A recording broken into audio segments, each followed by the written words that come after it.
Iran துறைமுகத்தை சுற்றி கடற்படை தடுப்பு போட்டு 15க்கும் மேலே போர்க்கப்பலை இறக்கியிருக்கானுங்க.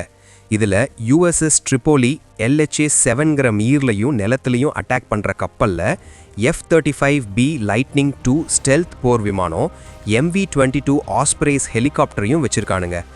இந்த தடுப்பு மத்தியானம் 2:30 மணிக்கு ஆரம்பித்து ஈரான் துறைமுகத்துக்குள்ளே போகிற வெளியே வர்ற எல்லா கப்பலுக்கும் பொருந்தோன்னு அமெரிக்கா சொல்லியிருக்காங்க.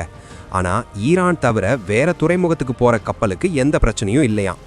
ஈரான் போர்க்கப்பல் நம்ம தடுப்புக்கு பக்கத்தில் வந்தால் அவ்வளோதான் முடிச்சிடுவோன்னு ட்ரம்ப் மிரட்டியிருக்காரு. ஈரான் கடற்படை கப்பலில் நிறைய ஏற்கனவே காலி, இன்னும் கொஞ்சம் தான் இருக்குது. அதெல்லாம் நமக்கு பெரிய பயம் இல்லை. ஆனால் நம்ம தடுப்புக்கு பக்கத்தில் வந்தால் உடனே தட்டி தூக்கிடுவோன்னு ட்ரம்ப் சொல்லியிருக்காரு. பாகிஸ்தானில் பேச்சுவார்த்தை முடிஞ்சும் ஒரு முடிவுக்கு வரல.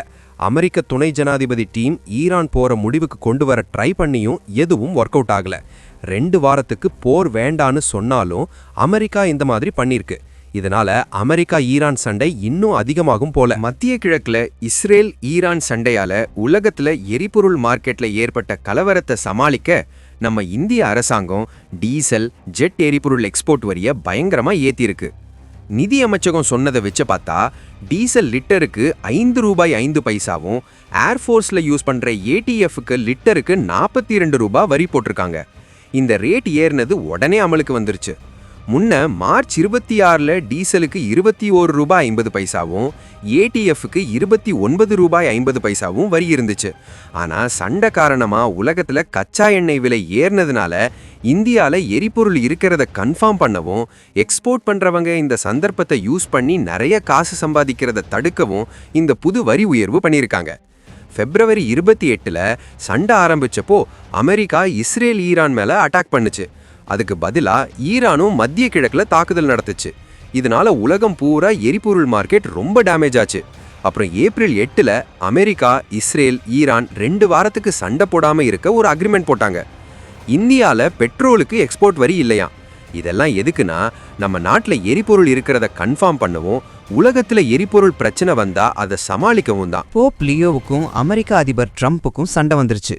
போர் பத்தி 2 பேரும் மாத்தி மாத்தி வார்த்தைகளால தாக்கிக்கிறாங்க. ட்ரம்ப்பை பார்த்தா உலக நாடுகள் இங்க இருக்கிறவங்க நீ யாரையும் விட்டு வைக்கிற மாதிரி இல்ல, திரும்பவும் ஜெயிச்சு வந்துட்டாருல்ல, அதனால வரி, விசா, குடியுரிமைன்னு எல்லாத்துலேயும் அதிரடியா ரூல்ஸ் மாத்திக்கிட்டே இருக்காரு. இப்ப பக்கத்து நாட்டு மேலேயும் கண்ணு வச்சிட்டாரு. போதைப்பொருள் விவகாரத்துல வெனிசுலா அதிபரை ஜெயிலுக்கு அனுப்புனாரு. அடுத்து ஈரான்ல அணு ஆயுதம் இருக்குன்னு அங்க போயிருக்காரு. கிட்டத்தட்ட 1 மாசத்துக்கு மேல போர் நடந்துச்சு. இப்போ 2 வாரத்துக்கு நிறுத்தி வச்சிருக்காங்க. ஆனா மத்திய கிழக்குல இன்னும் டென்ஷனா தான் இருக்கு. அதுல ஹார்முஸ் வேற, அதனால பெட்ரோல் வேற கிடைக்க மாட்டேங்குது. இந்த நேரத்துல ட்ரம்ப் போப் லியோவை விட்டு வைக்காம அவரையும் வம்புக்கு இழுத்துட்டாரு. போப் பிரான்சிஸ் இறந்து போனதுக்கு அப்புறம் சிகாகோல பிறந்த ராபர்ட் பிரீவோஸ்ட் போப் லியோ 14 புதுசா பொறுப்பேற்றிருக்காரு. அவரு போருக்கு எதிராக பேசிட்டு இருக்காரு. ஏப்ரல் மாதம் 5 ஆயுதத்தை கீழே போடுங்கன்னும் போர்னால அழிவு உண்டாகிறத நிறுத்துங்கன்னு சொன்னாரு.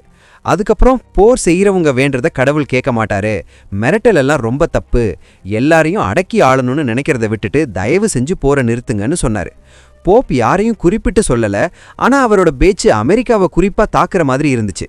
உடனே ட்ரம்ப் போப்பை திட்டி ஒரு பதிவை போட்டாரு.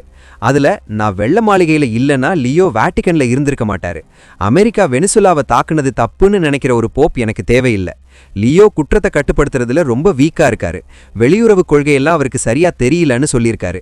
இன்னும் என்ன சொல்லியிருக்காருன்னா, போப் தீவிர இடதுசாரிகளுக்கு சப்போர்ட் பண்ணாம கத்தோலிக்க திருச்சபையை பார்த்துக்கணும்னு சொல்லியிருக்காரு.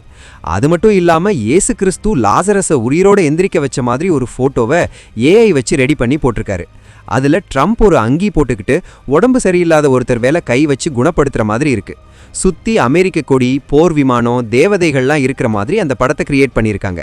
இந்த போட்டோவை பார்த்த நிறைய பேர் இதுல இருக்கிற உருவம் ஜெஃப்ரி எப்ஸ்டீன் மாதிரி இருக்குன்னு சொல்றாங்க. இதனால இந்த போட்டோ சோஷியல் மீடியால பயங்கரமா வைரல் ஆகுது. நிறைய பேர் இதை பத்தி பேசுறாங்க. போன வருஷம் கூட ட்ரம்ப் போப் மாதிரி AIல ஒரு போட்டோவை போட்டு சர்ச்சையை கலப்பினாரு. இதுக்கு லியோ பதில் சொல்லியிருக்காரு. டொனால்ட் ட்ரம்ப் என்ன திட்டுனாலும் நான் அவர் கூட விவாதம் பண்ண விரும்பல. கிறிஸ்தவ செய்தியே சில பேர் தப்பா யூஸ் பண்றது கஷ்டமா இருக்கு. போர்ல நிறைய அப்பாவிகள் சாகுறாங்க.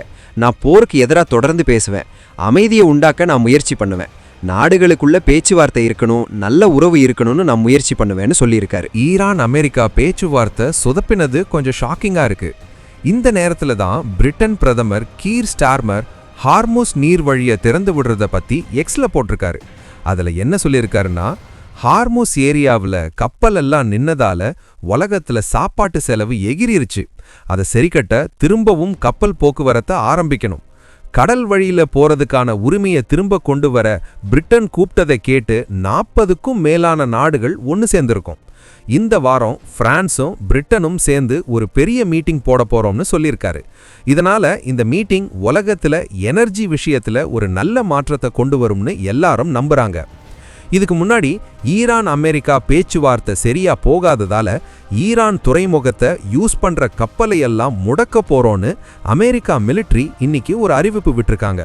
அதுவும் இன்னைக்கு காலையில 10 மணிலிருந்து இந்த முடக்கம் ஆரம்பமாச்சு. இதை பத்தி ஒரு நியூஸ் சேனலுக்கு பேட்டி கொடுத்த இங்கிலாந்து பிரதமர் கீர் ஸ்டார்மர், அமெரிக்கா கப்பலை முடக்கிறதுல நாங்க சேரல, ஹார்மூஸை திறந்து விடுறதுல மட்டும்தான் எங்க முழு கவனமும் இருக்கும்னு சொல்லியிருக்காரு.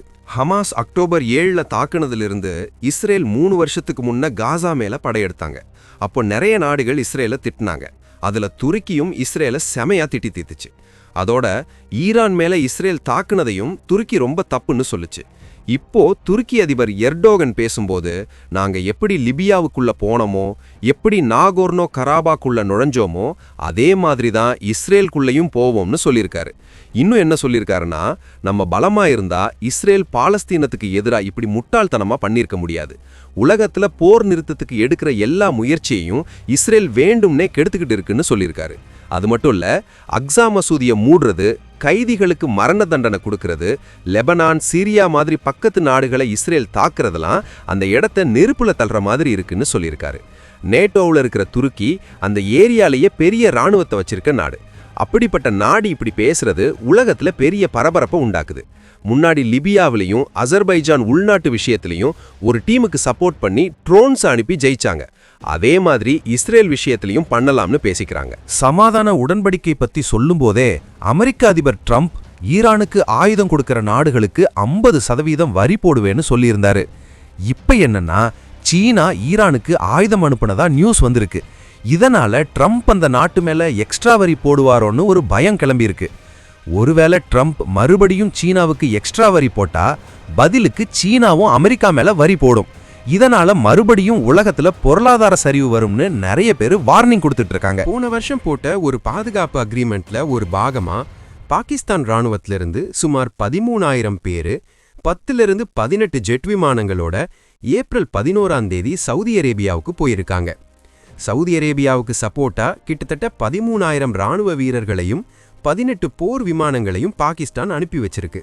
சவுதி அரேபியால சில இடங்கள்ல ஈரான் தாக்குன நிலையில பாகிஸ்தான் எடுத்திருக்க இந்த ஒரு மாதிரி கவனத்தை ஈர்க்குது. 2 நாடும் மாறி மாறி இன்னொரு நாடு மேல தாக்குதல் நடந்தா படைகளை அனுப்பி உதவணும்னு போன வருஷம் போட்ட ஒப்பந்தப்படி பாகிஸ்தான் இந்த வேலையை பார்த்திருக்கு. இது சுத்தமா சவுதி அரேபியாவை காப்பாத்துறதுக்கான ஒரு ஏற்பாடுன்னு சொல்றாங்க. சவுதி அரேபியாவுக்கு பாகிஸ்தான் அதிகமா படைகளை அனுப்புறதுனால மேற்கு ஆசிய போர்ல இது ஒரு புது திருப்பமா இருக்கும்னு பார்க்கறாங்க. சவுதி அரேபியால அமெரிக்க ராணுவ தளங்களையும் எண்ணெய் வயல்களையும் ஈரான் தாக்கிக்கிட்டு இருக்க நேரத்துல பாகிஸ்தான் போர் விமானங்கள் அங்க போயிருக்கு. சவுதி அரேபியா தங்களுக்கு எதிரியான நாடு. அப்படி இருக்க அதுக்கு பாகிஸ்தான் ஹெல்ப் பண்ணா அது ஈரானுக்கு கடுப்ப கிளப்பொன்னு பாதுகாப்பு எக்ஸ்பர்ட்ஸ் சொல்றாங்க. அது மட்டும் இல்லாம ஒரு அணு ஆயுத நாடு போர் நடக்கிற ஏரியாவுக்கு போறது கவனிக்க வேண்டிய விஷயம்னு எக்ஸ்பர்ட்ஸ் சொல்றாங்க. அதே நேரம் சவுதி அரேபியா தன்னோட பாதுகாப்பு தேவைக்கு அமெரிக்காவையே நம்பி இருக்கிறத கொஞ்சம் குறைச்சிக்க திட்டம் வச்சிருக்கான்னு ஒரு கேள்வியும் வந்திருக்கு. அதே நேரம் சவுதி அரேபியா கிட்ட இருந்து பொருளாதார ரீதியா உதவிகளை வாங்கிக்கிட்டே இருக்க இது மாதிரி உதவியை பாகிஸ்தான் தைரியமா செய்யுதுன்னு பேச்சிருக்கு.